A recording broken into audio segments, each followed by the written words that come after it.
All right.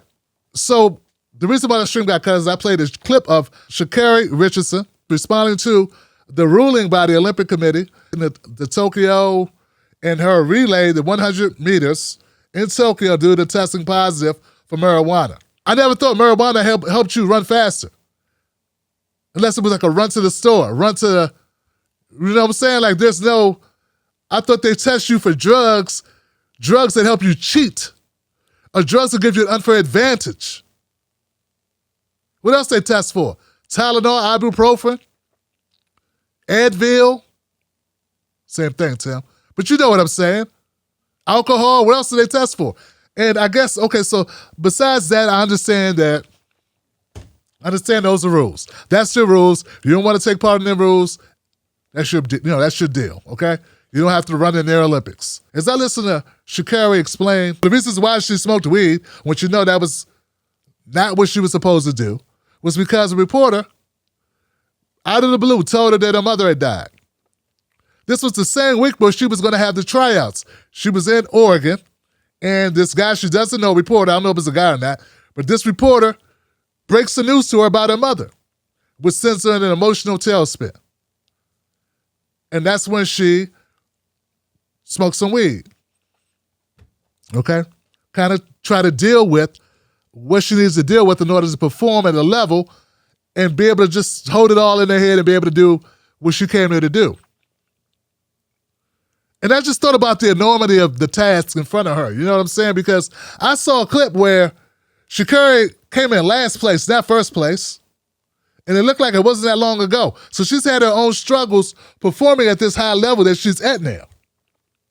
And then you want to add on top of that your mom just passed away. And we want to add on top of that any athlete, anything could happen. You could fall in your career in a split second. Land the wrong way or something, and all your dreams are gone. Have a bad race and don't qualify. So all of that's going on, and I'm thinking about this. I'm listening to her tell her story, and then I'm thinking, what's missing about her story? What is missing from this? I mean, I get it on a logical level. I get it. I understand it. You were under stress. You just lost your mom. The shock of it. Dealing with it, then the pressure of having to compete, wanting so badly to do well, not just for you, not just for your mom who's passed away, but for your grandmother who raised you, and all these things. And then I'm like, what's missing? What's missing? Then I realized what it was. She wasn't crying. Not a tear came out of Sha'Carri's eye.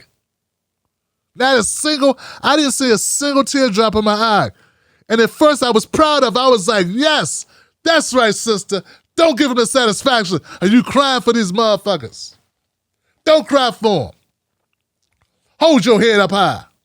You'll be back. You'll be back. Then I realized I'm talking about a 21-year-old woman who just lost her dream. We don't know if she's going to get another opportunity to do that at that level. We don't know what could happen. Next race, she could twist an ankle and be out for the Olympics. Then something else could happen, and her career could be done. I mean, it's happened to people. Being able to perform at this type of a level as an athlete is a fleeting thing. You get a very small window, and different circumstances can produce different results. We never know.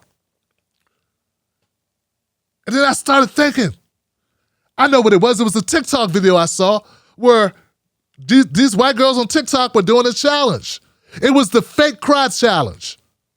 They all were crying, and then they'd stop just like that.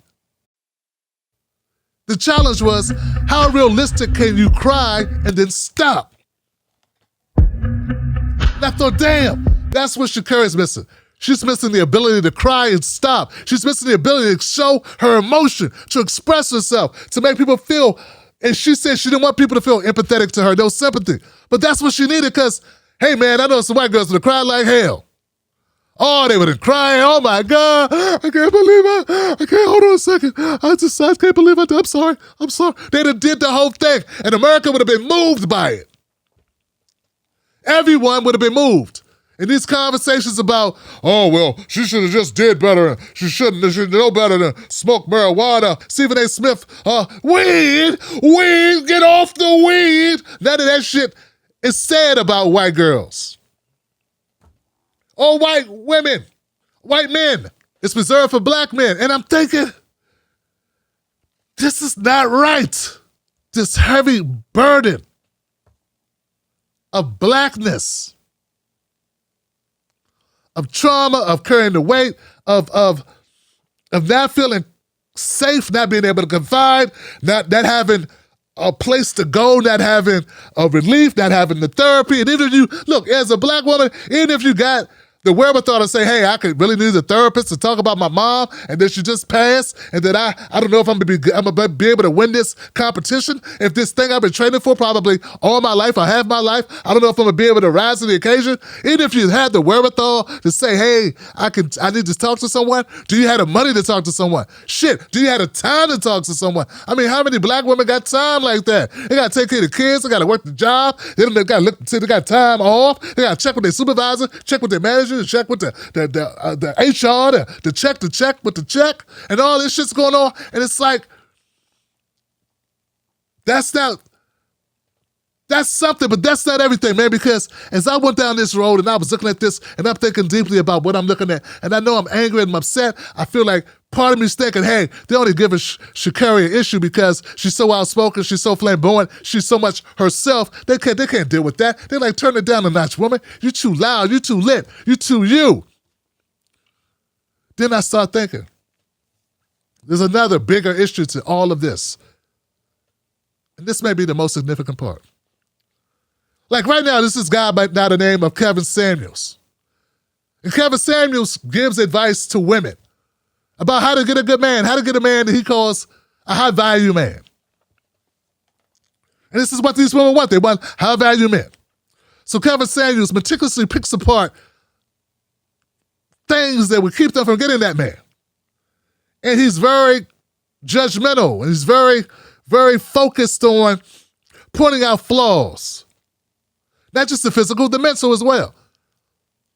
And how these women, you have to live up to a certain standard. If you want a high-value man, you got to be higher value. You have to be like white women. You have to be more feminine. You have to be more compassionate, more nurturing. Why are you so tough? Why are you so defensive? Why are you so angry? Why are you so loud? Why are you so this? Why are you so this? And I'm thinking at the end, why are you so black?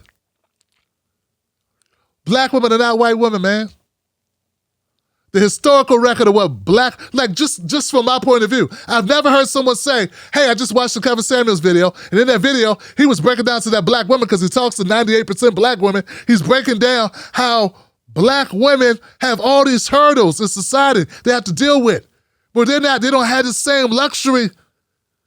I mean, just the financial stress alone is enough to take you out of your game. As being like nurturing and loving and caring, and where you don't have a defense, you don't have a barrier, you don't have protection. I mean, we all know that life of black folks and white folks are different in this country. We die earlier for a reason. There's a reason why. Stress. Some of our lives are less fulfilled. Why? Financial.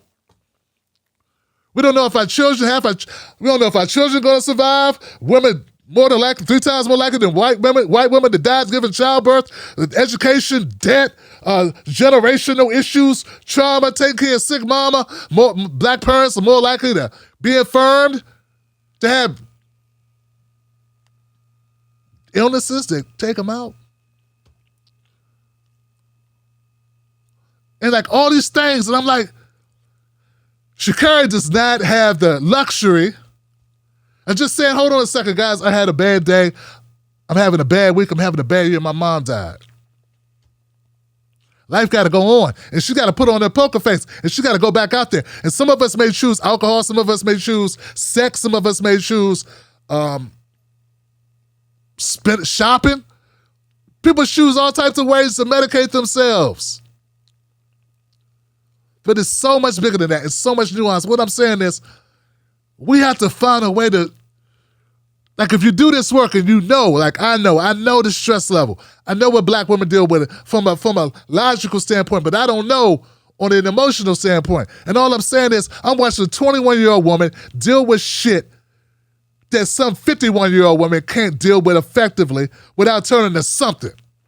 And I got grown-ass 30-year-old women and 35-year-old women and 50-year-old women putting their finger at a 21-year-old woman saying, why'd you do it? You should do better. Stay off the weed. And I'm thinking, why are we protecting, nurturing, at least recognizing all the shit we have to deal with and the trauma that we are suffering through? And this manifests itself in the fact Sha'Carri dealt with her problems the best way she knew how to deal with her problems. And then when she's on TV talking about losing an opportunity of her young lifetime after losing her mom, no tears.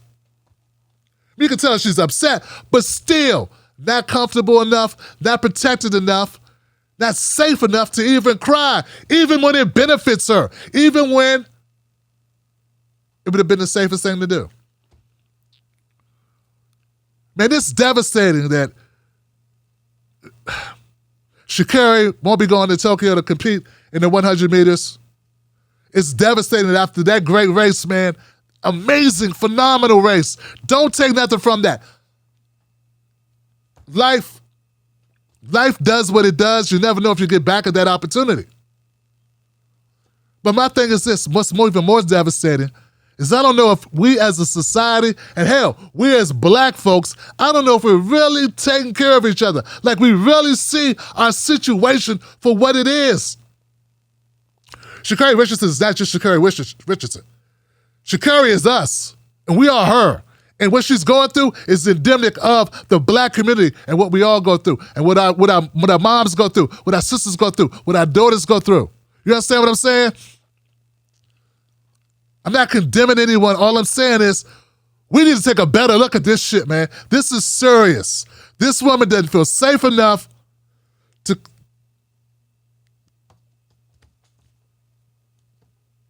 do what women do, what other women do. And we compare black women to Asian women and white women. I hear motherfuckers talking it. They don't have those lives. They don't have those lives when it comes to finances, when it comes to generational wealth, when it comes to career, when it comes to debt. How can you expect a person who doesn't grow up in an environment, the same social pressures, the same... how can you expect them to be the same? There we go, looking through the window. In someone else's life, it's saying, why are our lives that way? Why aren't you like this one? Why aren't you doing this? And I'm not saying I'm not saying everyone has a pristine life. I'm not saying that. I'm not saying people don't have their own struggles. Everyone has their own struggle. But when I watched this video, man, all I could think was, why isn't this young woman crying? I have a daughter older than her, a little older than her. Would she cry? Or would she hold that shit in? We know men that go through this. We don't want to express our emotions. We're taught to keep our shit tight, to be manly man, macho. I know we're taught to do that. But our women are taught to do that too. And I don't know if everyone else's women, I don't know if all white women are taught that shit. Like it's something in us. It's strong black woman. And there's a difference. And I know I'm at something here. I'm not saying I got it all figured out, but I feel like I'm on a road to something here. And I'm telling you guys, I mean well. I don't know if I articulated it exactly the way I wanted to articulate it, but I hope that my sentiment is clear. And my thing is I stand with Sha'Carri. I stand with her. I feel her pain, but I also feel disappointment that we weren't there for her. I feel disappointed that so many sisters, they're just out there for themselves, trying to make that shit work, trying to make that fast time, trying to rise to the occasion, trying to deal with the grief, trying to just move on, and then we sit back pointing fingers. So that's it. I could go on and on, man. I wanted to express that. I wanted to share that. We don't get that shit together, we're going to do a lot more than lose medals at Olympics. We're going to lose babies. We're going to lose more babies. We're going to lose more women. We're going to lose more of ourselves. We're going to lose this fight. Most news shows are suspect. They don't focus on Black issues, and when they do, it's all fluff. How does that help your life? How does that help your family? How does that help the culture? They don't. The Tim Black Show is different. Tim Black gives you news for people who can't stand the news. Real, authentic, researched, entertaining, on point. Don't let nobody take your cornbread. Visit www.timblacktv.com today. Get Black breaking news, politics, culture from someone you can trust. TimBlackTV.com. Join us today.